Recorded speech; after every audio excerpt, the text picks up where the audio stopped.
गुट के तमाम नेता यही कहते हुए नजर आ रहे हैं। नरेश महास्के की अगर बात करें तो वो ये कह रहे हैं कि एकनाथ शिंदे के नेतृत्व में ही उनके चेहरे पर और ये हम चुनाव लड़े हैं और उन्हीं को सीएम होना चाहिए। क्या कुछ इसके अलावा उन्होंने और कहा, हम आपको सुनवाते हैं।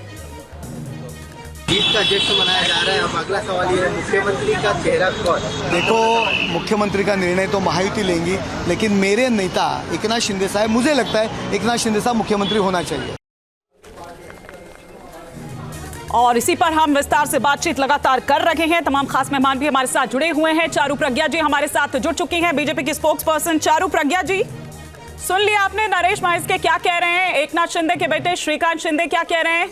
क्या आप मुस्कुरा रही हैं? मुझे आगे कुछ कहने की जरूरत नहीं है, आप ही कह दीजिए क्या ऐसा होगा? नमस्ते हिमानी जी। नमस्ते। देखिए, हमने इतिहास रचा है महाराष्ट्र में इस बार, और जितनी सीटें भारतीय जनता पार्टी की अकेले आई हैं उतनी सीटें मिलाकर महाविकास अघाड़ी की भी नहीं आई हैं। और ये एक स्टैंप ऑफ अप्रूवल है, आशीर्वाद है मोदी जी की नीतियों के लिए, उनके विजन के लिए, और जिस तरीके से महाराष्ट्र में पिछले 2.5 साल में काम हुआ है, मेहनत हुई है। तो सबके अरमान चीफ मिनिस्टर बनने के बिल्कुल हो सकते हैं, और शिंदे साहब हमारे चीफ मिनिस्टर अब तक भी हैं, लेकिन आगे कौन मुख्यमंत्री बनेगा उसका निर्णय अब लिया जाएगा। क्योंकि इस अरमान ने 2019 में खेला कर दिया था और एक नेता चुना जाएगा। इसी अरमान ने खेला कर दिया था, तो अब वो खेला ना हो किस तरह से? हाँ, लेकिन उस हिमानी जी, आप एक चीज और देखिए, 2019 में धोखा हुआ था जनता के साथ, है ना? आप अगर उस समय को याद करें, धोखा हुआ था, और उस धोखे का बदला मैं ये कहूँगी कि जनता ने इस बार लिया है। जो अपनी खुद की आइडियोलॉजी से, अपने खुद के कोर पर्पस से अलग हट गई पॉलिटिकल पार्टी, आज वो 6ठे नंबर पर आई है महाराष्ट्र में। तो अब ऐसा महाराष्ट्र में फिर से होने वाला नहीं है, और मैं फिर से यही कहूँगी कि मुख्यमंत्री बनने के सबके सपने हो सकते हैं और होने भी चाहिए, लेकिन डिसिप्लिन के साथ जो निर्णय पूरा विधायक दल लेगा वही निर्णय फाइनल होगा। हमारे किसी भी अलायंस पार्टनर के साथ इस तरीके के तमाशे होते नहीं हैं जैसे कांग्रेस और चारू प्रज्ञा, एक बड़ी खबर आपको बता देते हैं। अनुराग दीक्षित बोल रहा हूं, उसके बाद शायद आपकी जो लाइन है पॉलिटिकली वो थोड़ा और बेहतर हो जाएगी। सूत्रों के हवाले से इस वक्त की बड़ी खबर आ रही है, वो आपको बता रहे हैं। देवेंद्र फडणवीस ने अमित शाह से बात की है। सूत्रों के हवाले से इस वक्त की बड़ी खबर, फडणवीस को अमित शाह ने बधाई दी है। इस वक्त की बड़ी अपडेट आपको बता रहे हैं, और पीयूष गोयल पहुंचे हैं फडणवीस से मिलने के लिए। चारू प्रज्ञा, लग नहीं रहा है कि इस बार फडणवीस वो बलिदान देंगे। अनुराग जी बिल्कुल, और नहीं, हम भी फडणवीस जी को बधाइयाँ देना चाहते हैं, धन्यवाद देना चाहते हैं, क्योंकि उनकी लीडरशिप में ही भारतीय जनता पार्टी का इतना बढ़िया परफॉर्मेंस रहा है। देखिए, इस समय जितनी सीट बीजेपी की आई है ये पहले कभी नहीं आई पूरे प्रदेश में। तो फडणवीस जी की लीडरशिप ज़रूर हमको ये दिखा रही है कि एक सक्सेसफुल कैंपेन कैसा दिखता है, और जाहिर सी बात है कि सारी सेंट्रल लीडरशिप भी उनको बधाइयाँ देने वाली है। 25 नवंबर को जो इस वक्त की बड़ी अपडेट आ रही है उसके मुताबिक विधायक दल का नेता चुना जाएगा, यानी परसों, सिर्फ कल का दिन बीच में है। 26 नवंबर को शपथ ग्रहण समारोह होगा। इस वक्त की बड़ी अपडेट सूत्रों के हवाले से, हालांकि 26 नवंबर ही सरकार के गठन की तारीख है, इसके मद्देनजर ही इस तरीके का जो फैसला है वो लिया जाएगा राजभवन के स्तर पर। बड़ी अपडेट आपको बता रहे हैं। लेकिन चारू प्रज्ञा, देवेंद्र फडणवीस को इस जीत का श्रेय जा रहा है, लेकिन कुछ तो बड़े फैक्टर होंगे। जो आपके आलोचक हैं वो कह रहे हैं कि देखिए, बटेंगे तो कटेंगे जैसे नारे आपको लाने पड़े, ये आपके एक जीत की बड़ी वजह बनी, जो नहीं होने चाहिए थे नारे। कुछ आपके आलोचक कह रहे हैं कि अजीत पवार जो लगातार बीजेपी के फैसलों पर सवाल खड़े करते रहे, उनको भी आपको झेलना पड़ा, सिर्फ इसीलिए कि कहीं गठबंधन टूट ना जाए और दिक्कत ना हो जाए। क्या कुछ फैक्टर्स आपको नजर आते हैं, चारू प्रज्ञा? जी, फैक्टर केवल एक है सबसे बड़ा, वो है अच्छे काम और अच्छी नीयत। और अच्छे काम को घर घर तक पहुंचाने का जो हार्ड वर्क हम पूरे समय करते आते हैं, सिर्फ चुनाव के पहले नहीं, हर समय हम जो करते हैं, और यही वजह है जीत की। देखिए, इस समय कोई जीत की वजह डाइसेक्ट करेगा तो मैं उनको याद दिला दूं कि एकता का नारा तो अच्छी बात है। आपने कभी सुना है कि कोई भी पॉलिटिकल लीडरशिप या देश की लीडरशिप ये कहे कि नहीं आप बट कर रहिए, आप अलग अलग रहिए? ये तो हो ही नहीं सकता। आप ये सोचिए, कोई पॉलिटिकल पार्टी अगर एकता के नारे को भी नकार रही है तो उनकी सोच कितनी छोटी होगी। दूसरी बात यह है कि जितने फेक नैरेटिव जैसे हरियाणा के समय पर बस्ट हुए थे, इस बार भी भी कुछ ऐसा ही हुआ है। हरियाणा के समय पर हमने सुना था किसान नाराज़ हैं, जाट नाराज़ हैं, दलित नाराज़ हैं। इस बार भी महाराष्ट्र में कुछ इसी तरीके से झूठ फैलाने की कोशिश करी गई, लेकिन जनता बहुत समझदार है। लेकिन चारू जी, संजय राउत तो ये कह रहे हैं, संजय राउत तो ये आप कह रही हैं कि पहली बार इतना बड़ा मैंडेट मिला। चारू जी, आप कह रही हैं पहली बार ऐसा है कि इतने बड़े नंबर्स, इतना बड़ा मैंडेट मिला है, लेकिन संजय राउत कह रहे हैं कि ये जनता का मैंडेट नहीं है। आप कह रही हैं कि जनता का, ये वो कह रहे हैं कि ये जनता का मैंडेट है ही नहीं। जी, संजय राउत जी के बारे में मैं क्या ही बोलूं, मतलब ये पूरे अलायंस को अकेले गिराने के लिए एक नेता काफ़ी हैं। पर मैं पूछना चाहूँगी राउत साहब, झारखंड में क्या हो गया? वहाँ पर आपने कोई सवाल नहीं खड़े करे, झारखंड के बारे में भी बता दीजिए। या फिर जब पिछली बार आपका दल भारतीय जनता पार्टी के साथ चुनाव लड़कर सत्ता में आने की पोजीशन में आया था, तब तो आपने कोई सवाल नहीं खड़े किए। तो देखिए, ये अब कोई सुनना नहीं चाहता। इस तरीके चारू की प्रज्ञा बातें हमारे कोई साथ करना नहीं नीरज चाहता। मिश्रा हैं, सच्चाई कांग्रेस ये- पार्टी के प्रवक्ता, और वो आपको मनी मन में शायद हो सकता है शुक्रिया कह रहे हो कि आपने संजय राउत के ऊपर सारा जो ठीकरा है वो मर दिया है, राहुल गांधी का आपने नाम नहीं लिया। नीरज मिश्रा, आप किस तरीके से देखेंगे इन आंकड़ों को? आपके हिसाब से कहां कमी रह गई?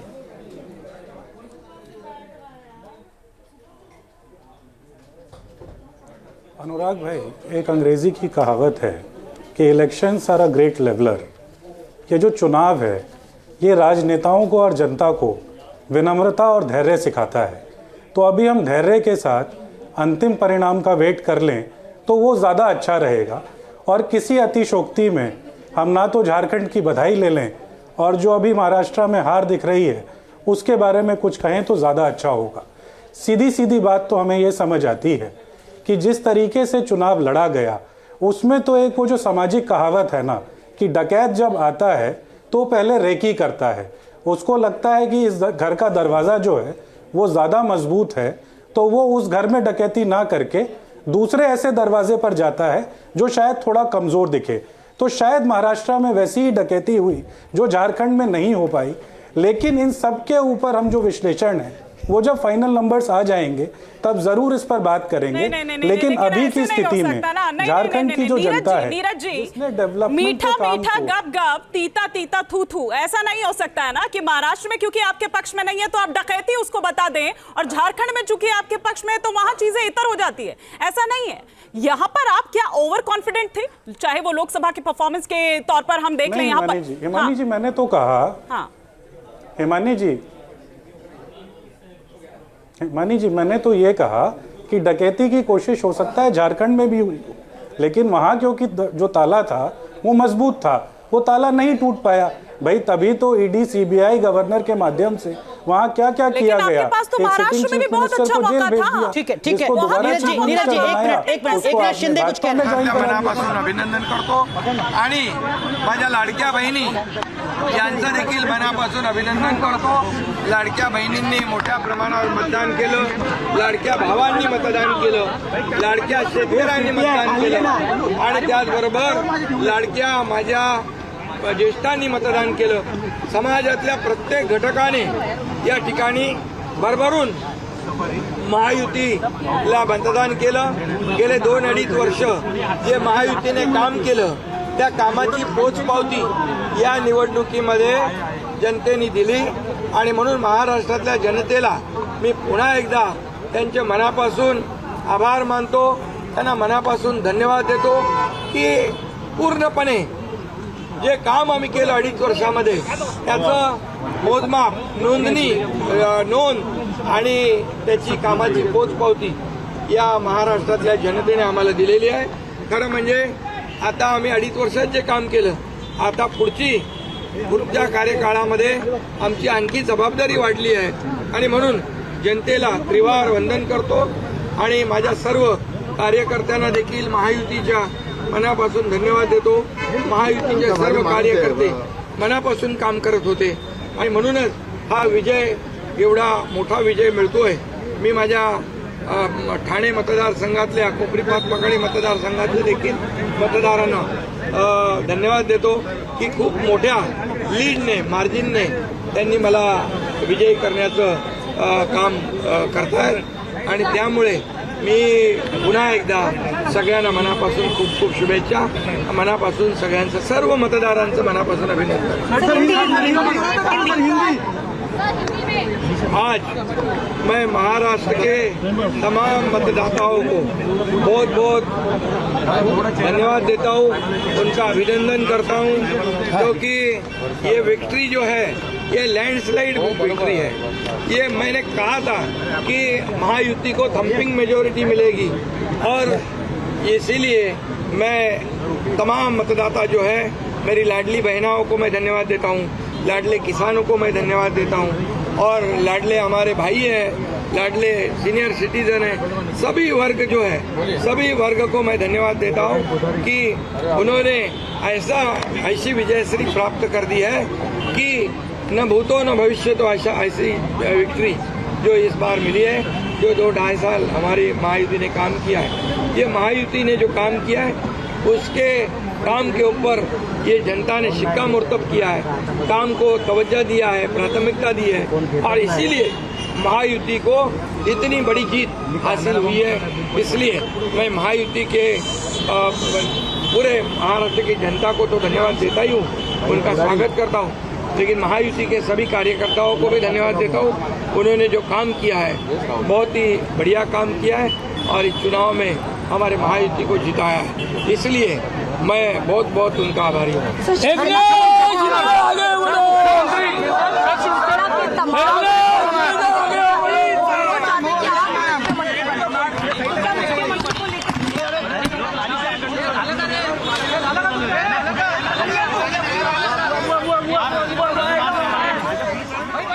तो देखिए एकनाथ शिंदे जिन्होंने अपने इस भाषण में कई बार महायुति गठबंधन का जिक्र किया, वो महायुति गठबंधन यानी जो पूरा गठबंधन है वो साथ मिलकर लड़ा है, जो 2.5 साल में उन्होंने काम किया है, जिसमें लाडली बहन योजना का उन्होंने जिक्र किया है। सब एक वैसे ही आगे का भी जो निर्णय है हम लोग तय कर लेंगे। बीजेपी का ये कोई कहना ऐसा हमारे में मतभेद नहीं है। सर, बीजेपी का ये कहना है कि जिसके ज्यादा नंबर होंगे उनका मुख्यमंत्री होगा, तो क्या इसको सपोर्ट किया जाएगा? ऐसा कोई भी हमारा तय नहीं हुआ है। अभी पहले तो अंतिम आंकड़े आने दो, उसके बाद हम तीनों पार्टी बैठेंगे। हमारे वरिष्ठ जो है प्रधानमंत्री जी है, अमित भाई है, नड्डा जी, और सब हमारे जो तीनों पार्टी के प्रमुख लोग हैं, हम बैठेंगे और उसके ऊपर जैसे हम चुनाव लड़े साथ में एकजुट होकर, वैसे ही उसके ऊपर भी फैसला है। परिवार की ओर से काफी आदित्य ठाकरे ही वर्ली से ट्रेल कर रहे हैं। देखिए, अभी मैं कहता हूँ उनका 2.5 साल तो आरोप लगाने में गया, अभी तो कम से कम उन्होंने अपने गिरेबान में झांक कर देखना चाहिए, लोगों को आरोप पसंद है या काम पसंद है। हम आरोपों का उत्तर आरोप से नहीं दिया, हम उसका जवाब जो है काम के माध्यम से दिया। इसलिए जो काम बोलता है, और 2.5 साल में जो काम किया है वो जनता ने देखा है, और जनता की आवाज बनकर हमने काम किया। सर, लड़ाई से जनता को जो चाहिए वो हमने देने की कोशिश की है। इसलिए हमारे सरकार में आम जनता के जीवन में बदलाव हो जाए, सुख समृद्धि आ जाए, आनंद आ जाए, इसलिए एक तरफ विकास किया हमने, दूसरी तरफ कल्याणकारी योजनाएं की। इसी के लिए आज ये बहुत बड़ी लैंडस्लाइड विक्ट्री आज हम देख रहे हैं।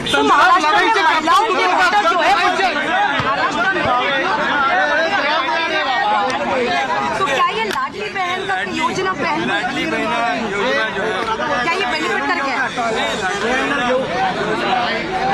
लाडली बहनों को कभी भी किसी सरकार ने विचार नहीं किया, हमारी सरकार ने किया, इसलिए वोटिंग परसेंटेज भी बढ़ गया है।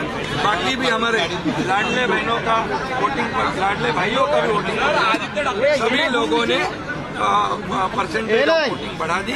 और इसीलिए मैं इतना ही कहूँगा कि देखिए, केंद्र और राज्य सरकार मिलकर जब काम करता है तो ऐसे प्रकार के काम होते, डेवलपमेंट होती है, और उसी का नतीजा जो है हम देख रहे हैं कि यहाँ पर हर एक काम में हमें राज्य को केंद्र सरकार ने भी मदद की है, और निश्चित रूप से मोदी जी ने भी हमेशा सहयोग रखा है, मार्गदर्शन रखा है, और इसलिए ये जीत जो है हमारी बहुत ही ऐतिहासिक हिस्टोरिकल। सर, आखिरी सवाल, आगे की रणनीति कैसे रहेगी? कोई